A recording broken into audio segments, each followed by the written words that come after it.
So we're still figuring out these songs. Great to see somebody out on a Saturday night. It's a song I wrote for Jim Carroll.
That was a interesting night last night.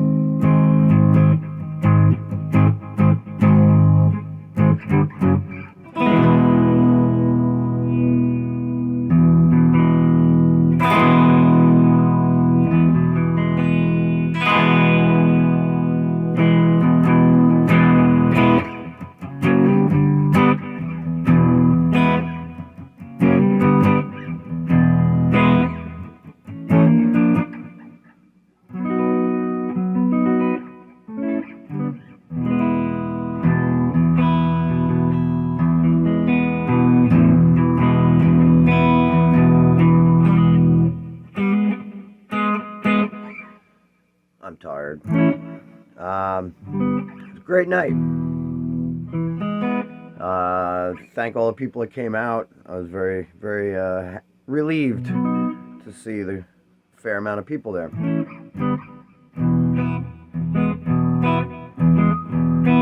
Especially in such a posh place. But they were nice people. It was a fun night, though. I still can't get over the fact that I actually held a 57 Gibson Les Paul in my hands last night. I knew Jared was tall, but I didn't know he was built like an outside linebacker. Oh my God. the guy's chest came in the room before he did. He's a big guy, really big guy. Big shit kicker boots. Sweet as pie though, sweetest guy. Unbelievably sweet. Very gracious, spent a lot of time with a lot of people after the show. Walked around town. Pretty sure he even hit the arcade across the street. I asked him to tell me if there was Robotron 2084 in there, but he never got back to me on that. So I'm assuming they didn't have it, which is the only video game I like. Well, not true. Berserk was the other one. And then there was some weird game when I was really, really young. It was like a black and white screen, and you were in this like little doom buggy, and you drove around a cemetery and ran over zombies, and they turned into little crosses. You had to run over all the zombies. I don't know what the hell that game was, but I'd love to see that one come back.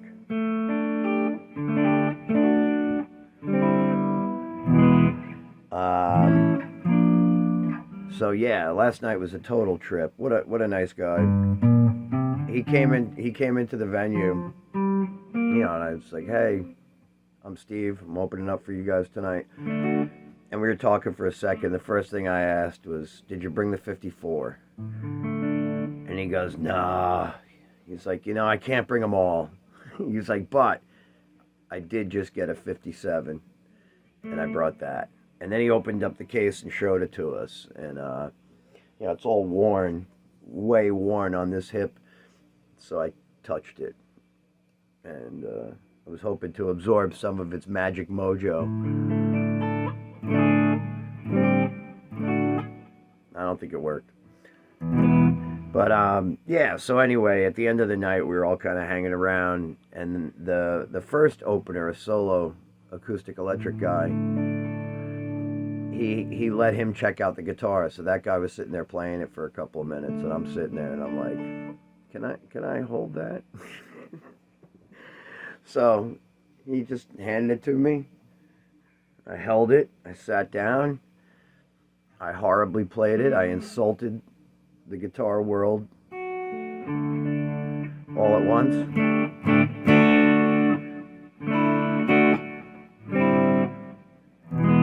But, I mean, my God. I mean, it had to be at least $100,000 to get that guitar. Cheapest one I can find is like $90,000. Yeah, I don't know. Probably got a better deal than that, but you know, if you're in that ballpark, it's like with cars. If you have to ask how much,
he plays it up here though. He's like,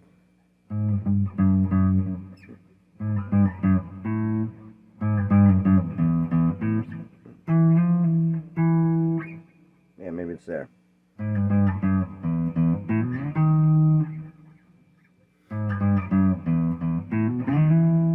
Anyway, it's easier here for me. It's probably wrong.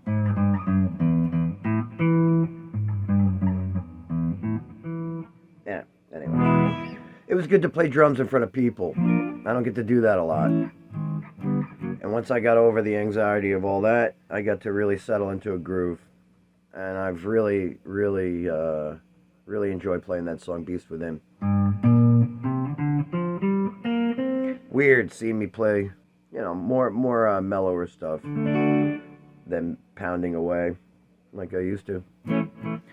Trying to learn subtleties as a drummer. Not really an easy thing for a gorilla to do. Because I hit like a monkey.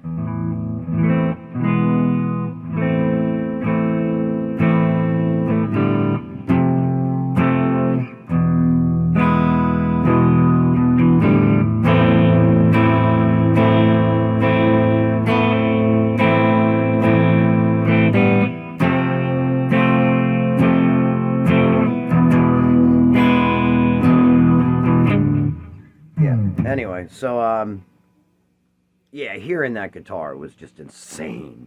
I mean, I don't know how to explain it. It's like the riffs are in front of you and you could just bite into them like sponge cake.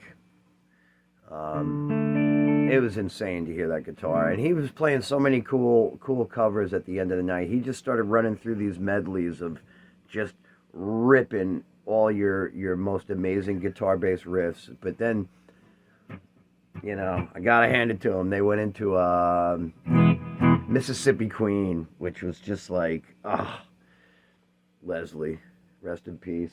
Interesting guy. I got to go to his house once. I got to go to Leslie West's house in Englewood, New Jersey. Good friend of mine that I knew through the Clutch Camp lived in New York City, and we used to hang out every now and again. And she called me up one day like, hey, do you know where Englewood is? I'm like, yeah. She's like, I have to go bring back all the Leslie West stuff from the VH1 Behind the Music special. Can you take me to his house? And I was like, yeah, I think I can do that. So I actually went in and picked her up at VH1 and brought her to Leslie West's house. And he gave us a tour of the house and brought us out into the backyard where he has this old stone gazebo, or he had this old stone gazebo that he used to like to mic up amps in and record. And he was just really cool, wandering around his house with Mississippi Queen. It was I've had a charmed life in many ways.